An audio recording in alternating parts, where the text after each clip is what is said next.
रोजच्या जेवणात मस्तपैकी एक अशी छान व्हरायटी मिळेल असा आयटम आज आपण बघणार आहोत। जेवणात मजा येऊन जाईल। तुम्ही बघा, आपण आज बनवणार आहोत काय, भेंडीचा ठेचा। यस, ओकरा ठेचा।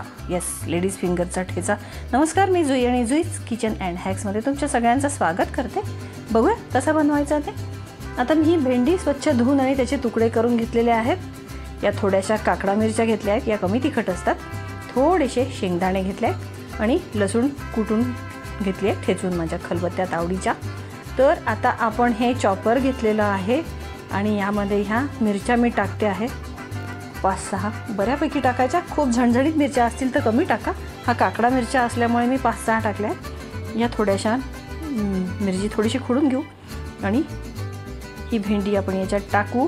ॲक्च्युली ठेचा म्हणजे ठेचायलाही चालतं, पण ठेचणं थोडंसं क्लिष्ट काम आहे, ठेचत बसावं लागतं। सो आपण हे असं मस्तपैकी कचाकच फोडून घेऊया आणि छानपैकी यू कॅन सी मस्त असं चॉप झालेलं आहे ते। थोडीशी मिरची राहिलेली आहे त्याच्यात खडी खडी, तर आपण ती पुढच्या वेळेला काढून घेऊया पुढच्या चॉपिंगमध्ये। हे बघा, थोडीशी मिरची याच्यातली आहे ती आपण काढून घेऊ याच्यामध्ये। आणि मी आता उरलेली भेंडी आता याच्यात टाकणार आहे। हे मोठे मोठे तुकडे राहिलेले जेवढे होते ना तेवढे थोडे काढून घेतले मी। येस, आता एवढी ही राहिलेली भेंडी आपण याच्यात काढून घेऊया। अतिशय सुंदर लागतो बाबा हा ठेचा, म्हणजे परत हे आपण चॉप करून घेऊया ना, फार मस्त लागतो। तुम्ही नक्की करून बघा। हे बघा झालं आहे आणि आपण हे पण काढून घेऊया आता याच्यामध्ये आणि कढई ठेवूया आपण फोडणीला। बस आता उरलेलं आपण, आता हे शेंगदाणे आहेत ना, आता आपण हे थोडेसे ठेचून घेऊया।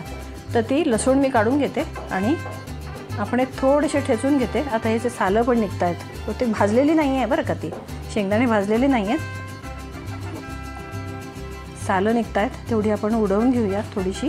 आणि मी तुम्हाला आता ठेचून हे तयार करूनच सगळं दाखवते आहे।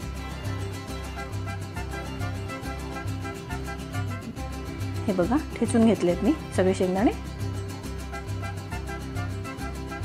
झालं, फार बारीक वगैरे पावडर वगैरे नाही आहे करायची, कारण पावडर केली तर ती चिपकेल आणि मग थोडंसं टेस्ट काय माहिती, पण टेक्स्चर बिघडण्याची शक्यता आहे। तुम्ही अगदी पावडरच लावली शेंगदाण्याची तर त्याला ते असे मस्त कचर दाताखाली आले पाहिजे, दॅट इज ग्रेट, त्याच्यात मज्जा आहे त्याची।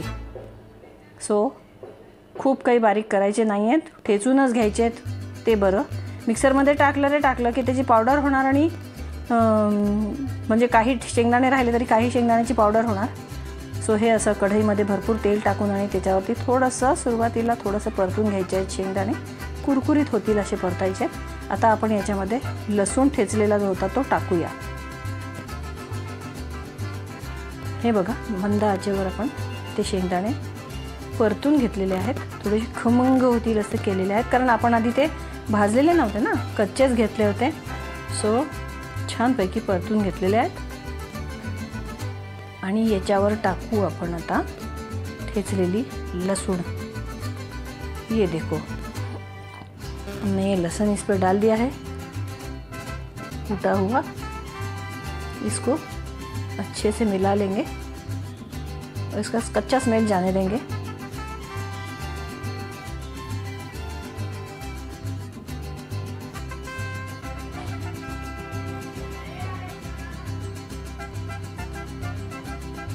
झालं परतून। आता आपण हे सगळं जे कुटलेलं होतं, ठेचलेलं होतं, ओबड धोबड काही काळजी करायची नाही, टाकायचं बस। त्याच्यातली मिरची नंतर काढायच्या भानगडीत पडायचं नाही आहे, कारण ही तिखट नाहीच आहे मिरची। आणि जर का मिरची तिखट असेल ना, तर एक काम करायचं, आधी फक्त मिरचीच तुम्ही चॉप करून घ्या चॉपरमध्ये किंवा ठेचून घ्या आणि त्याच्यानंतर भेंडी टाका, म्हणजे आणखीन ती बारीक चॉप होईल।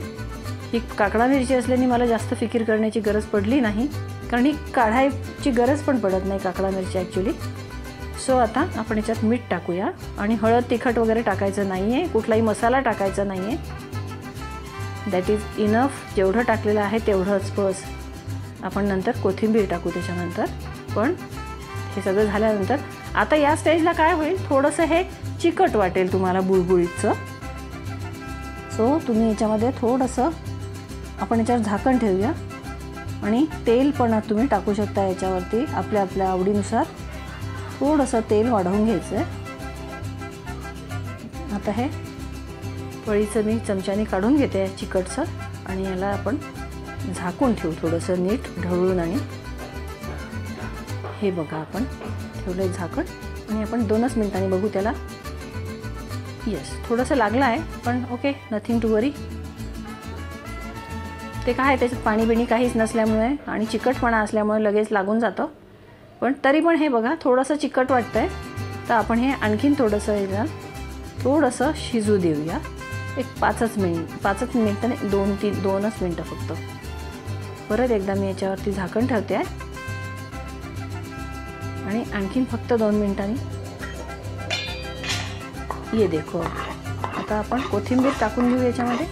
म्हणजे लास्ट या शिजायला आणि वाफायमध्ये कोथिंबीरीचा फ्लेवर ॲड होऊन जाईल याच्यामध्ये. आणि आयटम बनके रेडी. देखो भाई, चलो तो फटाफट.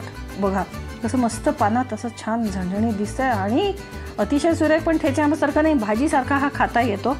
आणि भेंडी खायचा कंटाळा, तेच काय बनवणार, पदार्थ काय बनवणार वगैरे, नाविन्यपूर्ण आहे. बनवून घ्या आणि मला नक्की सबस्क्राईब करा. माझे व्हिडिओज तुम्ही बघताय आणि तुम्हाला आवडत आहेत. So thank you very much.